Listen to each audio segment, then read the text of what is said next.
So good morning friends. आज हम एक साइंस के आर्टिकल पे चर्चा करेंगे। आप तो जानते ही होंगे कि यूपीएससी में प्रीलिम्स में ज़्यादातर जो क्वेश्चंस होते हैं वो बेसिकली करंट ओरिएंटेड होते हैं और वो ज़्यादातर द हिंदू से उठाए जाते हैं, राइट।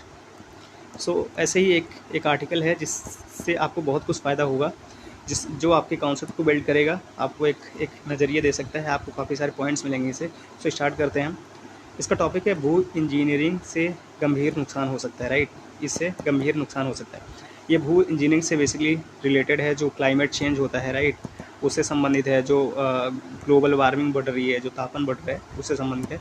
सो क्या कहता है, कार्बन उत्सर्जन को कम करने से विनाशकारी जलवायु परिवर्तन को टाला नहीं जा सकता। यानी कि जो कार्बन उत्सर्जन हम लगातार कर रहे हैं उससे तो विनाश होकर ही रहेगा। हाँ, इसमें कुछ देरी हो सकती है, वायु गुणवत्ता में सुधार हो सकता है और प्रदूषण न्यूनतम हो सकता है। वास्तव में आज बचाए गए प्रत्येक टन कार्बन उत्सर्जन से कल कम झटके लगेंगे। यानी कि ऐसा हम अगर आज हम इसको कम बचाते हैं तो बेसिकली इसका जो फ़ायदा है उसको हमें आगे चल के मिलेगा, जिससे पृथ्वी को स्थिरता मिलेगी जो वर्तमान में भू इंजीनियरिंग के माध्यम से प्राप्त की जा रही है, राइट। सो आगे बढ़ते हैं, देखते हैं कि आर्टिकल कहता क्या है, राइट। सो आर्टिकल कहता है कि भू इंजीनियरिंग वैज्ञानिकों और नीति निर्माताओं दोनों के बीच एक गर्मागर्म बहस का विषय है। यानी कि जो भू इंजीनियरिंग तकनीकी है, ये इस समय इस पे काफ़ी सारा चर्चा हो रहा है, काफ़ी सारे रिपोर्ट्स आ रही हैं, विषय है, राइट। इस पे वाद विवाद चल रहे हैं।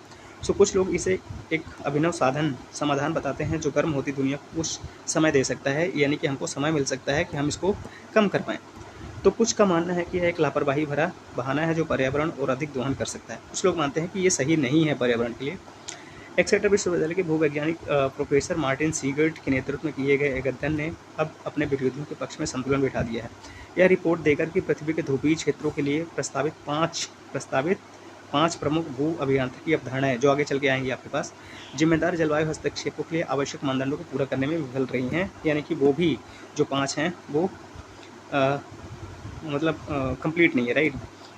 शोधकर्ताओं ने यह भी कहा कि इन तरीकों से गंभीर पर्यावरणीय क्षति हो सकती है जिसके दूरगामी वैश्विक परिणाम होंगे, राइट। उनके निष्कर्ष जो है 9 सितंबर को फ्रंटियर्स इन साइंस में प्रकाशित हुए। आगे देखते हैं कि ये जो 5 तरीके हैं 5 विधियां हैं वो कौन कौन सी हैं। सो आपके सामने ये 5 विधियां हैं, राइट। देखते हैं। पहला है स्ट्रेटोस्फेरिक एरोसोल इजेक्शन। इसको शॉर्ट में SAI कहा जाता है। आगे चल के हम SAI का ही यूज़ करेंगे, राइट। सो स्ट्रेटोस्फेरिक एरोसोल इजेक्शन का मतलब होता है कि सूर्य के प्रकाश को परावर्तित करने और पृथ्वी की सतह को ठंडा करने के लिए जानबूझकर पृथ्वी के वायुमंडल में एरोसोल छोड़ना। हालांकि आपको ये समझ में आ गया होगा, सिंपल सी लाइन है। अगर नहीं समझ में आया तो ये आगे चल के विस्तार से आएगा। सो दूसरा क्या है, समुद्री पर्दे या समुद्री दीवारें। ये क्या होते हैं, समुद्र तल से जुड़ी बड़ी उत्प्लावन संरचनाओं का उपयोग करके ध्रुवीय क्षेत्रों में गर्म समुद्री पानी को बर्फ की चादरों तक पहुंचने से रोका जाता है ताकि हम गर्मी को कंट्रोल कर पाएँ, राइट। तीसरा है समुद्री बर्फ प्रबंधन। यानी कि समुद्री बर्फ पर कांच के सूक्ष्म मोतियों को बिखेरना ताकि उनकी जो परावर्तकता है, यानी कि जो प्रकाश आ रहा है उसको परावर्तित कर दें ताकि नीचे तापन प्रभाव ना हो, राइट। और कृत्रिम रूप से मोटा किया जा सके। यानी कि जो ऊपरी परत है अगर हम उसमें ये बिछा दें और परत को मोटा कर दें तो जो प्रकाश की किरण आएगी वो वापस चली जाएगी, जिससे कम तापन प्रभाव देखने को मिलेगा। चौथा पॉइंट कहता है कि आधारी जल निष्कासन। यानी कि जो आधार का जो बेस का जल होता है उसका निष्कासन करके, राइट। हिमनदों के नीचे से हिमनदी जल को हटाकर बर्फ की क्षति को कम करना, जिससे बर्फ की चादरों की गति धीमी हो जाए और समुद्र स्तर में वृद्धि धीमी हो जाए। ये समुद्र स्तर में जो अचानक से वृद्धि हो रही है उसको धीमा करने के लिए ये बेसिकली प्रस्ताव दिया गया है। पांचवा है कि महासागरीय उर्वरकीकरण। इसका मतलब होता है कि ध्रुवीय महासागरों में लौह जैसे पोषक तत्वों, यानी कि लोहे वगैरह का इस्तेमाल करके शामिल करके वायुमंडल से अधिक कार्बन डाइऑक्साइड को खींचा जा सके। यानी कि अगर हम लोहे जैसे पोषक पदार्थों को समुद्र के तल पे बिछा दें तो उससे क्या होगा कि जो फाइटोप्लैंक्टन्स होते हैं जो समुद्री तल में पाए जाते हैं उनकी वृद्धि होगी और ये वायुमंडल से कार्बन डाइऑक्साइड को अवशोषित कर लेंगे, राइट। तो हमें कम तापन प्रभाव देखने को मिल सकता है। सो अब देखते हैं कि आगे चल के इनका विश्लेषण देखते हैं, उसमें क्या प्रोज है, क्या कॉन्स हैं, क्या क्या उससे संबंधित इश्यूज़ है, राइट। पहला है SAI कहाँ लड़खड़ाता है। यानी SAI का मतलब वही है जो पहला पॉइंट था, स्ट्रेटोस्फेरिक एरोसोल इजेक्शन, राइट। सो उससे संबंधित है। देखते हैं वर्तमान में SAI राइट। अनुसंधान 4 एरोसोल प्रजातियों पर केंद्रित है, sulphur dioxide, sulphur aerosol, titanium oxide और कैल्शियम कार्बोनेट। आप देखे होंगे कि ज़्यादातर क्वेश्चंस जो आए हैं वो यूपीएससी प्रीलिम्स में यहाँ से पूछे गए हैं कि कौन सी कौन सी गैस है जो यहाँ मतलब इसमें पाई जाती है या नहीं पाई जाती, किसको शामिल किया जाता है, किसको नहीं शामिल किया जाता। तो यहाँ से कॉन्सेप्ट क्लियर हो सकता है, राइट। आगे चलते हैं। हालांकि वैज्ञानिकों ने चिंता जताई है कि इन एरोसोल को ऊपरी वायुमंडल में प्रक्षेपित करने से जितनी समस्याएं हल होने का वादा किया गया है उससे कहीं ज़्यादा समस्याएं पैदा होंगी, राइट। समझ में आ गया होगा, सीधी सी लाइन है। ध्रुवीय सर्दियों में परावर्तित करने के लिए कोई सूर्य प्रकाश नहीं होता, यानी कि ठंडियों में वहाँ प्रकाश आता ही नहीं, क्योंकि ध्रुवों में क्या होता है 6 महीने की रात होती है, 6 महीने का दिन होता है, राइट। तो सर्दियों में तो वहाँ नहीं होता, प्रकाश ही नहीं होता, जिसे आधे साल तक प्रक्षेपित करने का काम बेकार हो जाता है। यानी कि 6 महीने अगर आप कुछ डालते हैं, जैसे एरोसोल अगर आपने डाला तो वो 6 महीने ही काम करेगा, 6 महीने तो वो बेकार ही रहेगा, राइट। गर्मियों में भी ध्रुवीय क्षेत्रों में बर्फ और हिमखंड पहले से ही सूर्य के प्रकाश का अधिकांश भाग प्राकृतिक रूप से परावर्तित कर देते हैं। इसका मतलब है कि चूंकि वहाँ पे बर्फ है और आप जानते हैं कि जो सबसे ज़्यादा प्रकाश को परावर्तित करने का काम जो है वो ध्रुवीय क्षेत्र ही करते हैं, वहाँ की जो बर्फ़ की चादरें होती है वो करती हैं। इसलिए और अधिक परावर्तक कण डालने से कोई खास मदद नहीं मिलेगी। इसका एंटी पॉइंट है, राइट। हमने क्या दिया, हमने एक पॉइंट्स दिया, उसका हमने एंटी पॉइंट्स दिया। आगे देखते हैं क्या कहता है। एरोसोल इजेक्शन जो है के साथ टर्मिनेशन शॉक का खतरा भी जुड़ा हुआ है। टर्मिनेशन शॉक क्या होता है, आगे देखते हैं। शोध में पाया गया है कि अगर किसी जियो इंजीनियरिंग परियोजना को अचानक रोक दिया जाए तो वैश्विक तापमान केवल 10 से 20 वर्षों में ही आसमान को छू सकता है, क्योंकि ग्रीन हाउस प्रभाव जिसे एरोसोल के माध्यम से छिपा रहे थे, यानी कि जिसको हम छिपाने की कोशिश कर रहे थे, वापस आ जाएगा। कुल मिलाकर एक SAI परियोजना एक बार लागू होने के बाद लंबे समय तक लगातार चलती रहेगी। वर्तमान में ऐसा कोई अंतर्राष्ट्रीय समझौता भी नहीं है जो इसको हैंडल करता हो, जो इस तरह के उपक्रम के लिए भुगतान की गारंटी देता हो या यह निर्धारित करता हो कि अगर यह परियोजना विफल हो जाती है तो इसकी जिम्मेदारी कौन लेगा। ऐसा कोई मैकेनिज्म हमारे पास है नहीं, राइट। केवल ध्रुवीय क्षेत्रों को ठंडा करने के लिए SAI का उपयोग करने से दुनिया भर में मौसम में व्यवधान उत्पन्न हो सकता है, क्योंकि मौसम और जलवायु संबंधी घटनाएं दूरगामी प्रभाव को से प्रभावित होती हैं, जिसका पोषण और राष्ट्रीय सुरक्षा पर गंभीर प्रभाव पड़ सकता है। जैसे अगर आपने देखा होगा कि अभी कल ही एक रिपोर्ट आई थी जिसमें कहा गया था कि जो भारत में बारिश हो रही है, इस साल जो बारिश हुई है 8% ज़्यादा बारिश हुई है, राइट। सो ऐसे ही हो सकता है, कभी कम कभी ज़्यादा। सो अंत में जाहिर है कि ऐसा ही सस्ता नहीं है। नए अध्ययन का अनुमान है कि अगर 30 देश लागत बांटें तो उन्हें हर साल $55 मिलियन खर्च करने होंगे। यानी कि अगर हम सिर्फ पहले पॉइंट्स को, यानी कि एरोसोल टेक्निक को अगर लागू करना चाहें तो भी हमें हर साल इतना मतलब $55 मिलियन खर्च करने होंगे हर देश को, प्रत्येक देश को, राइट। सो आगे बढ़ते हैं। ये हो गया पहला पॉइंट और दूसरा उसका एंटी पॉइंट। सेकेंड पॉइंट पे चलते हैं। सेकेंड पॉइंट कहता है कि इस तरह बड़े पानी के नीचे पर्दे बनाने की योजनाएं, जो हमने सेकेंड पॉइंट में डिस्कस किया था, बेसिकली ज़मीन पे एक प्लेट जैसा कुछ बनाने की बात कर रही थी। योजनाएं भी तकनीकी और पर्यावरणीय बाधाओं का सामना करती हैं। भारी नींव रखना यानी कि ज़मीन पे, यानी कि जो समुद्र है उसके तल पर, उसके फ्लोर पे हम कुछ बिछाने की बात कर रहे हैं। भारी नींव रखना ज़मीन पर भी एक मुश्किल का काम है। समुद्र तल की तलछट और सतह से सैकड़ों मीटर नीचे ऊबड़ खाबड़ चट्टानों की बात तो छोड़ ही दीजिए। कुछ मॉडलों के अनुसार ऐसी इंजीनियरिंग गतिविधियां कुछ क्षेत्रों में पिघलने की गति को धीमा कर सकती हैं। ऐसा माना जा रहा है कि ये कुछ क्षेत्रों में सकारात्मक परिणाम दे सकती हैं, लेकिन ज़रूरी नहीं कि वो हर जगह से काम आए, राइट। समुद्री पर्दे लगाने के प्रस्ताव में एक और बड़ी बाधा रसद है पश्चिमी अंटार्कटिका में स्थित अमुंडसेन सागर। हाँ, यहाँ पे एक अच्छा पॉइंट मिला है कि अमुंडसेन सागर, राइट। अमुंडसेन सागर जो कि कहाँ पे है, पश्चिमी अंटार्कटिका में है, राइट। पृथ्वी की सतह पर सबसे गर्म और दुर्गम स्थानों में से एक है और साल में केवल कुछ महीनों के लिए वहाँ पहुँचा जा सकता है। बहुत कम जहाज ही ऐसा कर पाते हैं। आवश्यक श्रेणी के जहाज़ों के निर्माण पर भी प्रत्येक पर लगभग $500 अरब खर्च आएगा, यानी कि उसका एंटी पॉइंट है, राइट। ग्रीनलैंड के लिए भी इसी तरह के प्रस्ताव कुछ हद तक अधिक व्यवहार्य हो सकते हैं, लेकिन समुद्र स्तर में वृद्धि पर उनके समग्र परिणाम अनिश्चित बने हुए हैं। आगे बढ़ते हैं।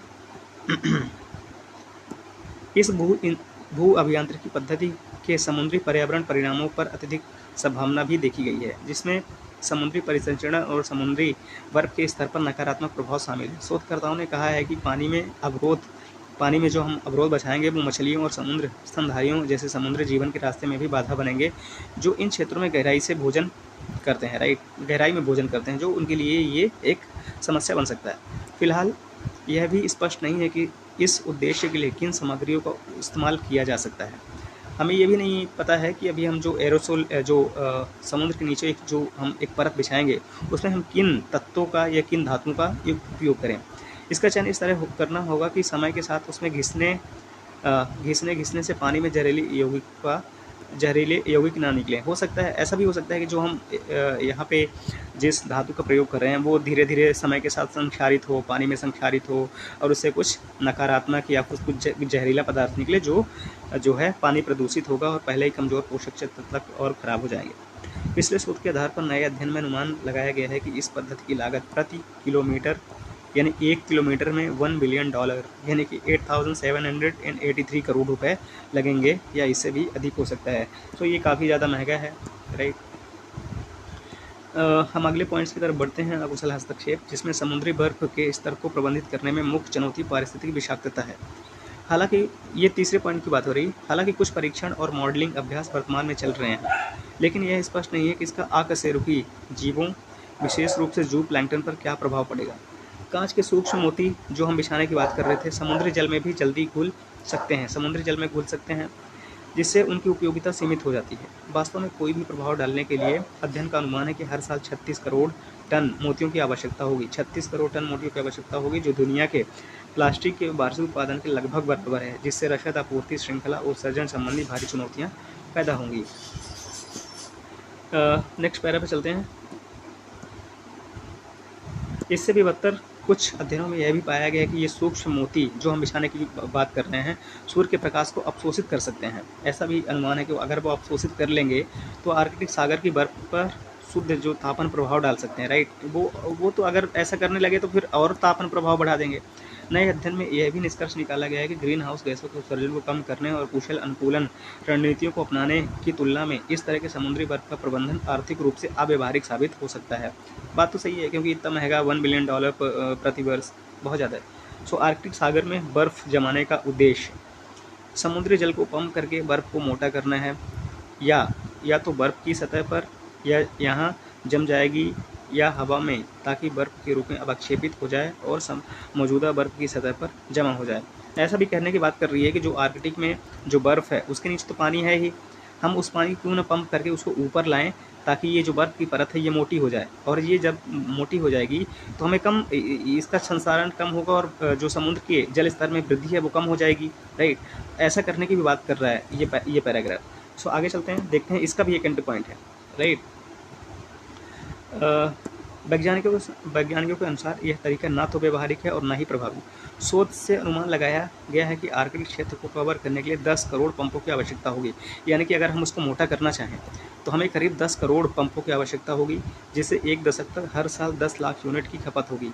यानी कि अगर ऐसा कोई क्वेश्चन आता है यूपीएससी में कि आप उसका एनालिसिस कीजिए, तो आप पॉइंट्स दे सकते हैं, आप उसका एंटी पॉइंट्स भी दे सकते हैं, जो अंतर्राष्ट्रीय ऊर्जा उत्पादन और वित्त पर प्रतिकूल प्रभाव डालेगा। पंपों को जगह जगह पिन से भी बांधना होगा ताकि वे बह न जाएं, और नियमित अंतराल पर उनका रखरखाव करना होगा, जिससे स्थानीय कार्बन फुटप्रिंट बढ़ेगा। अगर इतना बड़ा प्रयास संभव भी हो तो शोधकर्ताओं ने आगाह किया है, यानी चेतावनी दी है कि इससे गर्मियों के अंत में जमी समुद्री बर्फ केवल कुछ दशकों तक ही सुरक्षित रहेगी और वैश्विक तापमान वृद्धि को धीमा करने पर इसका कोई खास असर नहीं पड़ेगा। अगर हम ऐसा करते भी हैं तो आगे चल के ये उतना प्रभावी सिद्ध नहीं होगा, राइट। इस पद्धति से संपूर्ण आर्कटिक क्षेत्र के लिए प्रतिवर्ष $500 बिलियन का उत्पादन और परिवहन लागत आने की उम्मीद है। यह एक ऐसी परियोजना के अव्यवहारिक निवेश है जिसके सफल होने की उम्मीद भी नहीं है। चौथा पॉइंट है स्केलिंग समस्या, राइट। स्केलिंग समस्या क्या है? अंटार्कटिका में उप हिमनद जल मुख्यतः घर्षण और भूतापी तापन से उत्पन्न होता है। हालांकि शोध के अनुसार ग्लेशियरों के महासागर में गिरने की दर को धीमा करने के उद्देश्य से जल को निकालना त्रुटिपूर्ण है और यह अत्यधिक उत्सर्जन गहन कार्य है। इसके लिए निरंतर निगरानी और रखरखाव की आवश्यकता होगी। अंततः समुद्र में फाइटोप्लैंक्टन की वृद्धि को प्रोत्साहित करने के लिए लाव चोट डालने से काम चल सकता है। लेकिन यह नियंत्रित करने का कोई तरीका नहीं है कि कौन सी प्रजातियाँ हावी होंगी। मतलब कोई भी प्रजाति उससे हावी हो सकती है। आप जानते तो नहीं है कि समुद्र के नीचे कौन कौन सी प्रजातियाँ अच्छी तरह से मौजूद हैं, राइट। इससे स्थानीय खाद्य श्रृंखलाओं और खाद्य जाल की गतिशीलता में गंभीर अनिश्चितताएं पैदा होती हैं। उदाहरण के लिए, यदि चूर्ण कृत्रिम रूप से निषेचित क्षेत्रों में जैविक उत्पादकता बढ़ाता है तो वहाँ के जीव अधिक से अधिक पोषक तत्वों का उपयोग करने के लिए प्रेरित हो सकते हैं, अन्यथा निचले आकांक्षों तक पहुँच जाते हैं, राइट। मतलब इसका भी एक नेगेटिव पॉइंट्स है। आगे बढ़ते हैं कि भू इंजीनियरिंग से परे यानी कि हम इसके बाद क्या कर सकते हैं। नए अध्ययन के अनुसार ग्लोबल वार्मिंग, इसको जिसको आप बोलते हैं ना कि वे फॉरवर्ड, राइट, ये वही है, वे फॉरवर्ड है। सो देखते हैं कि ये क्या कहता है। नए अध्ययन के अनुसार ग्लोबल वार्मिंग से होने वाले नुकसान को बचाव और उसे उलटने के लिए जलवायु अनुकूलन विकास, यानी कि हमें जलवायु के अनुकूल ही विकास करने की आवश्यकता होगी, जिसके लिए मानव और ग्रह के बीच संबंधों में बदलाव जरूरी है। इसके सबसे आम घटक हैं कार्बन मुक्ति और संरक्षित क्षेत्रों का बेहतर रखरखाव। जो हमारे हाथ में कम से कम वो तो करें, जो नहीं है उसको क्या ही करना, राइट। सो आगे बढ़ते हैं। हालांकि संरक्षित क्षेत्र, जिन्हें लंबे समय से पारिस्थितिक क्षरण के विरुद्ध सुरक्षा कवच के रूप में प्रचारित किया जाता रहा है, अपने किलेनुमा संरक्षण मॉडल के लिए आलोचना का शिकार हुए हैं। स्थानीय समुदायों को विस्थापित करके ये क्षेत्र लोगों और पारिस्थितिक तंत्रों के बीच सदियों पुराने संबंधों को तोड़ सकते हैं और पारंपरिक ज्ञान और आजीविका को कमज़ोर कर सकते हैं। विशेषज्ञों ने यह भी पाया है कि ऐसे क्षेत्रों में सैन्य बल मानव वन्यजीव संघर्षों को हतोत्साहित करने के बजाय बढ़ावा दे सकते हैं, जिससे स्थानीय मानव आबादी में आक्रोश पैदा हो सकता है, यानी कि इससे भी संभावनाएं मतलब नेगेटिव होने की चांसेस हैं।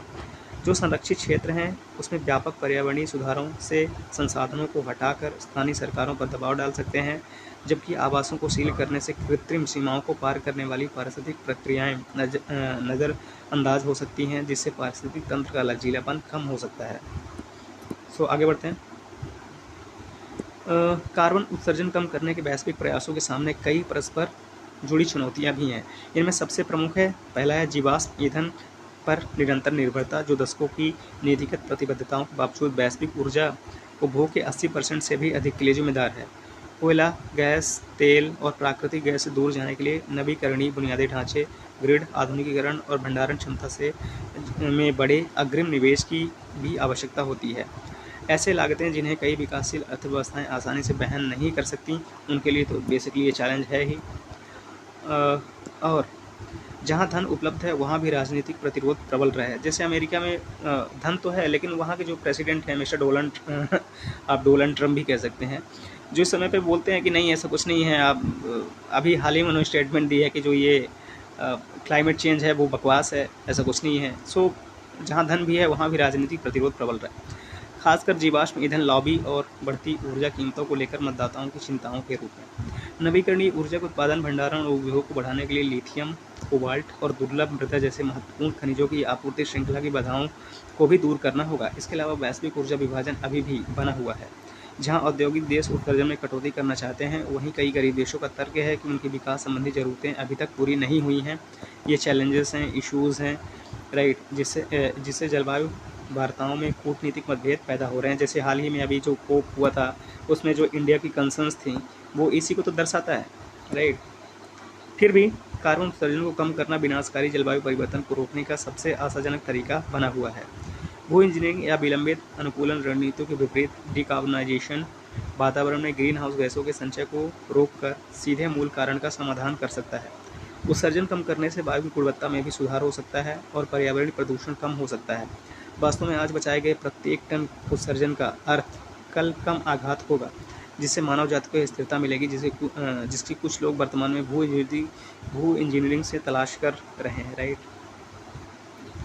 सो हमने ये आर्टिकल देखा जिसमें कई सारे पॉइंट्स हैं, कई सारे उसके इंडी पॉइंट्स हैं, क्या हो सकता है क्या नहीं हो सकता। सो इस गुड, आई थिंक जो इस तरह के जो आर्टिकल्स होते हैं वो काफ़ी ज़्यादा आपको क्या देते हैं, आपको इंसेंटिव्स देते हैं, आपका कॉन्सेप्ट क्लियर करते हैं, राइट। ये 5 पॉइंट्स हैं, क्या क्या हम कर सकते हैं, राइट, उससे संबंधित में थे। सो ये 5 पॉइंट्स हैं, इनका हमने पॉइंट्स देखा, हमने इनका सपोर्ट देखा, हमने इनका एंटी पॉइंट्स देखे, हम क्या कर सकते हैं क्या नहीं कर सकते, right. So everyone, thank you for watching this ये article. So thank you so much, thank you for watching. Please like and subscribe.